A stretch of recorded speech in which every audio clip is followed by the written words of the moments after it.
তীব্র গ্যাস সংকটে ভুগছে রাজধানী। অনেক এলাকায় দিনের বড় একটি সময় জ্বলছে না চুলা, কোথাও আবার চাপ এতটাই কম যে রান্না করা কঠিন হয়ে দাঁড়িয়েছে। এমন পরিস্থিতিতে আবাসিক গ্রাহকের পাশাপাশি ভোগান্তিতে পড়েছেন শিল্প ও ব্যবসা প্রতিষ্ঠানও। ফিলিং স্টেশনগুলোতে দেখা গেছে সিএনজি চালিত যানবাহনের দীর্ঘ সারি। চালকরা বলছে চাপ কম থাকায় মিলছে না পর্যাপ্ত গ্যাস। দীর্ঘ সময় অপেক্ষায় থাকায় নষ্ট হচ্ছে কর্মঘণ্টা। পরিস্থিতি মোকাবেলায় সরকারকে দ্রুত পদক্ষেপ নেয়ার দাবি জানান যানবাহন চালকরা।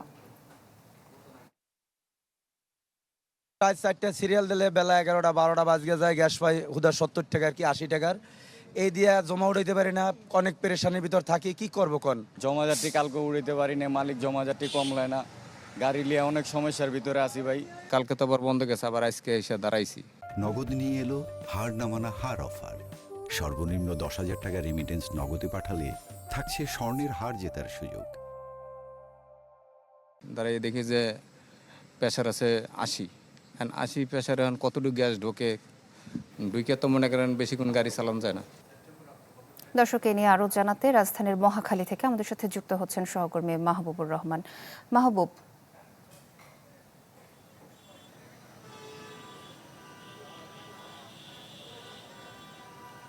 সোহেলি, রাজধানীর এই মহাখালীর এই ফিলিং স্টেশনে, গ্যাস ফিলিং স্টেশন, এবং আমরা এর আগেও দেখেছি তেজগাঁওয়ের একটি ফিলিং স্টেশনের চিত্র।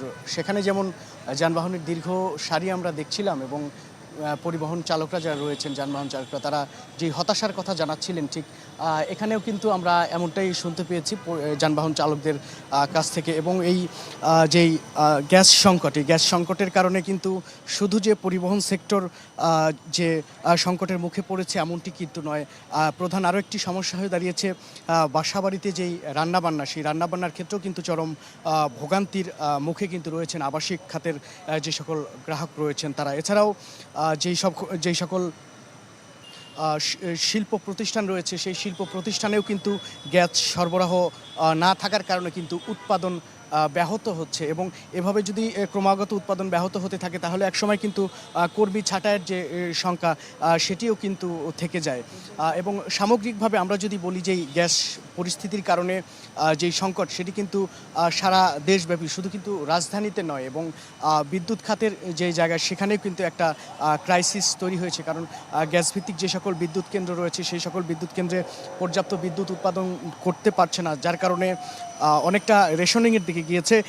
লোডশেডিং হচ্ছে খুব বেশি। ঢাকার চেয়ে আমরা দেখেছি যে গ্রামের দিকে কিন্তু লোডশেডিংটা কিন্তু আরও বেশি হচ্ছে, যার কারণে জনজীবন কিন্তু চরম ভোগান্তিতে পড়েছে। এবং যে সকল ব্যক্তিদের সাথে আমরা কথা বলছিলাম, তারা আসলে বলছিল যে এই রকম যে তীব্র গ্যাস সংকট এবং লাগাতার গ্যাস সংকট চলছে এবং ক্রমাগত তীব্রতর হচ্ছে, এমনটা কিন্তু তারা অনেক তাদের অতীতের যে স্মৃতি, সেখানে কিন্তু তারা মনে করতে পারছেন না বলে তারা জানাচ্ছিলেন। এবং এই সংকটের যে কবে শেষ হবে এমন কোনো আশার বাণীও কিন্তু সরকার কিংবা সংশ্লিষ্ট কর্তৃপক্ষের কাছ থেকে কিন্তু তারা কিন্তু এখনও কিন্তু শুনতে পাননি।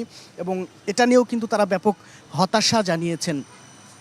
এবং এই গ্যাসের যে বিকল্প যে জ্বালানি, অর্থাৎ কাঠ পুড়িয়ে বা যেই জ্বালানি তৈরি করা হয় সেখান থেকে বিকল্প জ্বালানির ক্ষেত্রেও কিন্তু সেখানে যেই কার্বন ডাইঅক্সাইড, যেটি অর্থাৎ বিকল্প জ্বালানি ব্যবহারের যে পরিবেশের ঝুঁকি, সেটিও কিন্তু থেকে যায়। এবং সোহেলি, ধন্যবাদ আপনাকে।